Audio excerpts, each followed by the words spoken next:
हरे कृष्णा। आप सबका हार्दिक स्वागत है। तो जैसे कि आप लोग जानते ही हैं, आज से बहुत ही पवित्र दिन आरंभ हुआ है, जो है कार्तिक मास। कार्तिक मास भगवान कृष्ण को और श्रीमती राधा रानी को अति प्रिय है। तो मैं आप लोगों को कार्तिक मास के विषय में बताऊंगा तथा कार्तिक मास में कौन कौन सी भगवान की लीलाएं आरंभ हुई थी, उसके विषय में भी मैं यहाँ चर्चा करूँगा। जिसमें सबसे प्रसिद्ध लीला है वो है दामोदर लीला। इस महीने को दामोदर मास भी कहा जाता है। तो दाम माने होता है रस्सी और उदर माने पेट। तो दामोदर मास क्यों पड़ा? वैसे तो इसका नाम कार्तिक मास है, तो इसे दामोदर मास क्यों कहते हैं, इसके विषय में मैं आप लोगों को बताऊंगा। एक समय क्या हुआ, माता यशोदा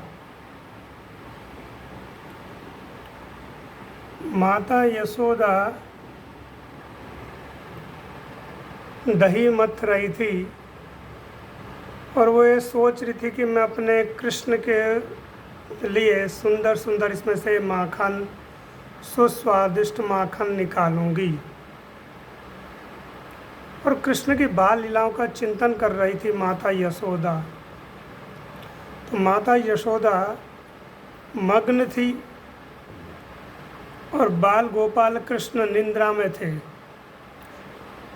बस माता यशोदा कृष्ण की लीलाओं का चिंतन कर रही थी और एकदम से क्या हुआ कि बाल गोपाल की निंद्रा टूट गई और वह माता यशोदा के पास आए। और माता यशोदा को ये पता ही नहीं चला कि उनका लाला कब उनके सामने आ गया है, परंतु वह बहुत ही मग्न थे कृष्ण की लीलाओं में। और कृष्ण ने जब देखा कि माता यशोदा मेरी तरफ ध्यान ही नहीं दे रही हैं,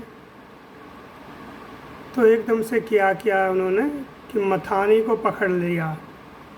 मथानी अर्थात प्राचीन समय में मटके में एक काष्ठ की लकड़ी होती थी, जो काष्ठ होता था, उसको डाल करके दही मथा करते थे, इसलिए उसको मथानी बोलते हैं। और विशेष रूप से वह होती थी कत्थे की लकड़ी, यानी कि कैथ की लकड़ी भी बोलते हैं उसे। तो उसका वैज्ञानिक कारण है, इसके विषय में बाद में कभी चर्चा करेंगे, परंतु यहाँ पर दामोदर मास या दामोदर लीला के विषय में चर्चा हो रही है। तो माता यशोदा ने देखा कि जो मथानी है वह एकदम से रुक गई, तो उनका ध्यान भंग हो गया। उन्होंने देखा ये कि मथानी को किसने रोक लिया है। और जब दृष्टि पड़ी बाल गोपाल पे, तो उनके अधरों पर सीमित हाथ से आ गया माता यशोदा के कि मेरा लाला कब उठ गया, मुझे तो पता ही नहीं चला।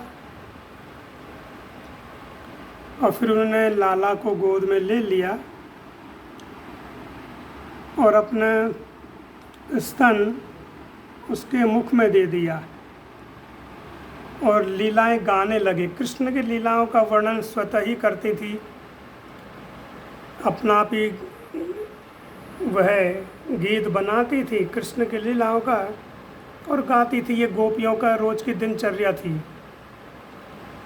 तो माता यशोदा ने कृष्ण की लीलाओं का चिंतन आरंभ किया, गाना आरंभ किया और कृष्ण को अपना स्तनपान कराने लगी। इधर क्या हुआ कि जो पाकशाला है, उस पाकशाला में माता यशोदा ने चूल्हे में दूध चढ़ाया हुआ था कृष्ण के लिए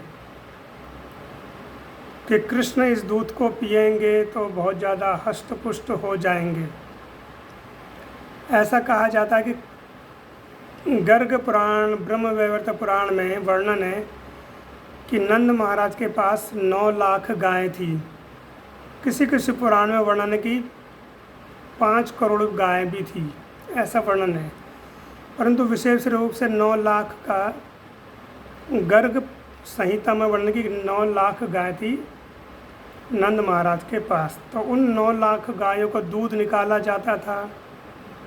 उन फिर दूधों को कुछ विशेष गौ होती थी, उन गौ माता को वह दूध पिलाया जाता था और फिर उन दूध को पीने के बाद गौ माता जो दूध देती थी फिर कुछ और गायों का दूध निकालते थे। ऐसे करके भगवान के लिए कुछ विशेष गायें थी कि जिनका दूध कृष्ण पिया करते थे और उसका माखन आदि खाया करते थे। तो वह दूध जो चूल्हे पर चढ़ा हुआ था उबलने लगा और यहाँ पर आचार्य लोगों, रसिक जनों ने, संतों ने, भक्तों ने अपने अपने भाव प्रकट करे हैं। वह कहते हैं कि दूध इस कारण से उबल करके चूल्हे से नीचे गिरने लगा कि दूध सोच रहा है कि कृष्ण तो माता यशोदा का सारा ही स्तनपान कर लेंगे और फिर हमें नहीं पिएंगे, तो हमारा मर जाना अच्छा है कि हम कृष्ण की सेवा में नहीं लग पा रहे हैं। तो इस कारण से दूध क्या है, चूल्हे पर उबल करके अग्नि में वह अपने आप को भस्माभूत करने लगा कि मेरा जीवन व्यर्थ है जो कृष्ण की सेवा में मैं नहीं काम आ पाया। और जब माता यशोदा को एकदम से ध्यान आया कि चूल्हे पे दूध रखा हुआ, तो उन्होंने कृष्ण को एक तरफ रखा और वह भागी दूध को हटाने के लिए कि चूल्हे से वह गिर रहा है, और दूध उन्होंने हटा दिया चूल्हे से। इधर कृष्ण को क्रोध आ गया। उन्होंने सोचा कि माता यशोदा को दूध प्यारा है, अपना पूत या अपना बालक प्यारा नहीं है। मैंने अभी अच्छे ढंग से स्तनपान भी नहीं किया था और ये मुझे छोड़ करके दूध उठाने चली गई। तो जिस मटकी से माता यशोदा दही मथ रही थी, उसी मटकी को एक पास में रखा हुआ पाषाण का टुकड़ा, पत्थर का टुकड़ा कृष्ण ने लिया और मटकी को फोड़ दिया। और जब मटकी फूट गई, उसमें से दही निकल गई, तो कृष्ण ने